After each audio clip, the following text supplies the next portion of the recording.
വലിഞ്ഞു കയറാങ്ങോട്ടോ. ചേട്ടാ എനിക്ക് മരം കയറാൻ അറിഞ്ഞുകൂടാ. ആ മൂത്തത് നോക്കി അങ്ങോട്ട് ഇട. ഇത് ഇത് ഇത് ഏതേട്ടാ കരിക്ക്? ഇതിനകത്ത് ഇപ്പൊ എങ്ങനെയാ ഇറങ്ങാ? താഴെ ഒന്ന് പിടിച്ചോണേ, ഞാൻ താഴെ വീണാ തീർന്നു. എൻ്റെ അച്ഛൻ നല്ലൊരു പെയിന്ററായിരുന്നു. ഇങ്ങനെ അമ്മേ കല്ലിന്റെ ഭംഗി നോക്കിക്കാണ്ട് അങ്ങോട്ട് വെക്കണം. അങ്ങോട്ടോ ചാള പത്തേ. ഭാഗ്യം മീനൊട്ടും മണമില്ല. എന്റെ പൊൻകുന്നത്തെ മുത്തപ്പാ. ചേച്ചി തൈര് കൂട്ടി കഴിക്കാൻ ഇച്ചിരി ചോറെടുത്തേ.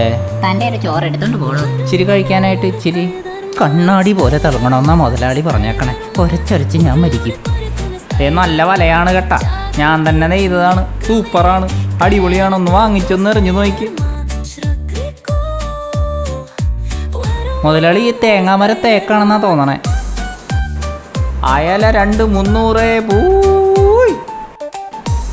അയ്യോ തറയ്ക്ക് നോവും. ശക്തിയായിട്ട് ഒരച്ച് തേച്ച് കഴുകടാ. ഈ ടൈം ലൂപ്പിൽ നിന്ന് ഞാൻ എന്ന് രക്ഷപ്പെടുവോ? നിനക്ക് പോകാൻ അനുവാദമില്ല.